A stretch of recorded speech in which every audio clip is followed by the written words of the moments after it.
wir müssen gucken, dass wirklich dieser technische Fortschritt, Digitalisierung dazu führt, dass wir endlich mal mehr Zeit haben für Freunde, Familie, die schönen Dinge im Leben.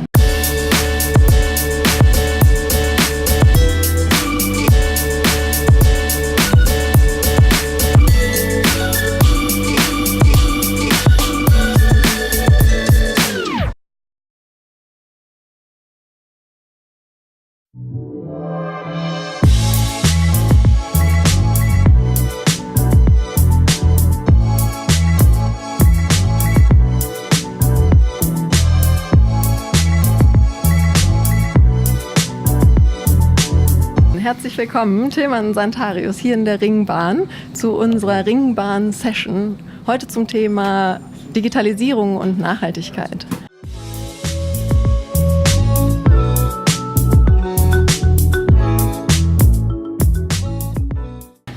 Ja, digitale Geräte gibt es ja schon seit Jahrzehnten jetzt und Internet und Smartphones auch schon lange.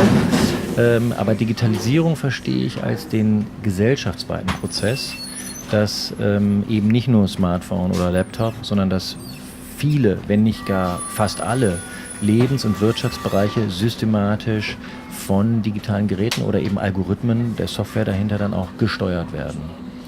Also es ist quasi der Einzug von digitalen Geräten und digitalen Applikationen in fast alle Lebensbereiche. Und was hat jetzt Digitalisierung mit Nachhaltigkeit zu tun oder wie stehen diese zwei Begriffe zueinander? Ja, genau, das ist halt die spannende Frage, weil wenn sich die Gesellschaft so grundlegend verändert und wenn sich so viele Bereiche durchdigitalisieren, dann stellt sich halt erstmal die Frage, ist das nicht total nachhaltigkeitsrelevant? Das kann natürlich in beide Richtungen gehen. Zum einen braucht das erstmal eine Menge Ressourcen und Energie, damit digitale Geräte laufen und hergestellt werden können und benutzt werden können. Und dann ist halt die Frage, können wir die nutzen, um damit vielleicht auch zu optimieren, in bestimmten Bereichen weniger zu verbrauchen, weniger shoppen, weniger energieintensiv von A nach B kommen oder so, ne?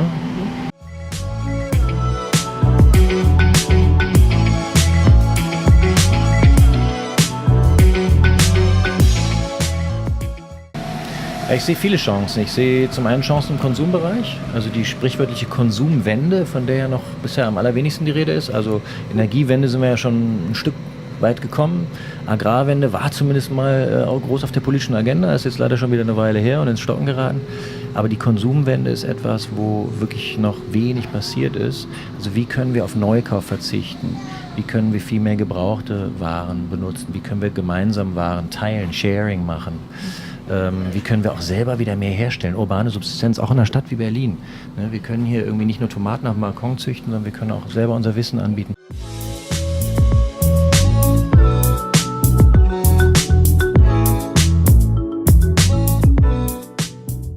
Ja, ein großes, also sozusagen das grundsätzliche Problem ist erstmal, dass die digitalen Geräte halt im Aufbau super ressourcenintensiv ist. Also in so einem Smartphone, da steckt ja fast jedes Element aus dem Periodensystem drin und da sind jede Menge dreckige Sachen drin, Konfliktmineralien und bromierte Flammschutzmittel und alles mögliche ekliges Zeug.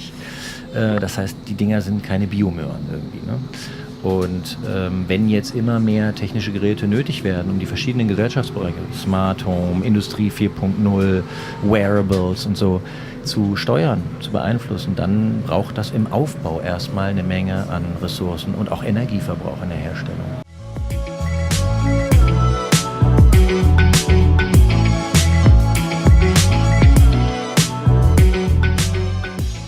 Ja, Smart Home ist die Vorstellung, dass man halt im Haushalt was automatisieren kann, zum Beispiel die Heizungssteuerung.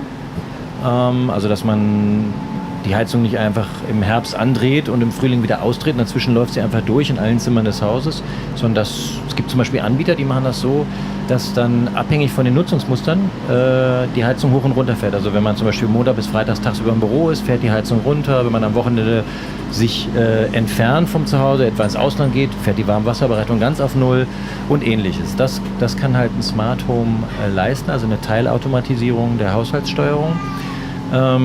Ich sehe da auch Chancen im Energie- und Heizbereich. Ich sehe eher Risiken, dass Smart Home Systeme natürlich alle möglichen Gadgets irgendwie neu und cool machen. Also Alexa Shopping Assistent ist ja ein Smart Home System so. Damit kann man eben nicht nur die Heizung steuern, sondern allen möglichen Bullshit machen. auch eben Online-Shopping auf Zuruf.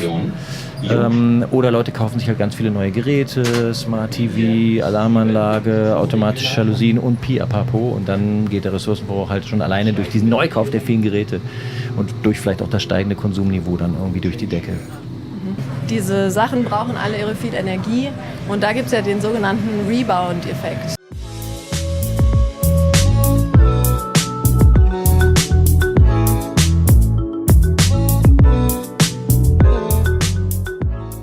Also Digitalisierung hilft uns, Sachen effizienter zu machen und dann aber mit dem übrig gebliebenen Geld oder der Zeit oder der Komfortsteigerung konsumieren wir wieder mehr und damit sind dann die Einsparpotenziale aufgefressen. Also in digitalen Geräten stecken irre viel seltene Erden, seltene Metalle, Sachen, die irgendwo herkommen.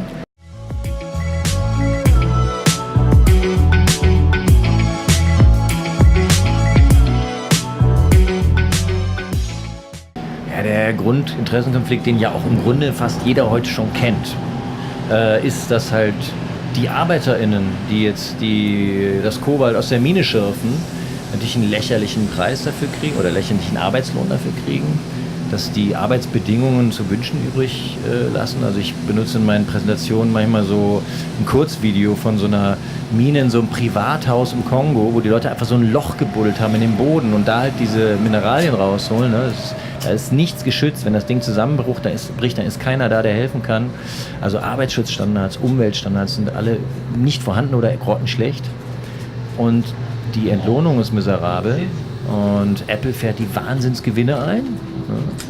Und die Leute kriegen fast nichts. Und wir profitieren als NutzerInnen und Nutzer natürlich auch, weil wir die Geräte halt günstiger kriegen würden oder kriegen, als wenn die Leute einen anständigen Lohn dafür bekommen würden. Also das ist ein klarer Neokolonialismus, der sich in der Herstellung von digitalen Geräten wiederfindet. Und sehen Sie da irgendeine Art von Lösung, wie man dem begegnen könnte mit der ganzen voranschreitenden Digitalisierung?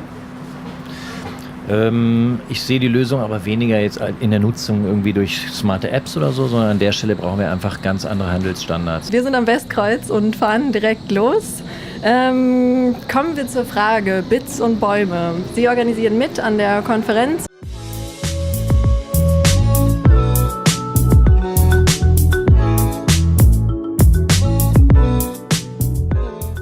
Ja, die Grundidee von der Konferenz ist, dass dieses Thema Digitalisierung und Nachhaltigkeit oder dieses Zusammenbringen der beiden Themen halt bisher noch viel zu wenig erfolgt. Also es gibt ja seit 10, 20, 30 Jahren mindestens gibt's eine Hacker-Szene, eine netzpolitisch orientierte Szene, den Chaos Computer Club, viele, viele andere Organisationen aus dem Tech-Bereich, die sich zivilgesellschaftlich für die gute Sache einsetzen.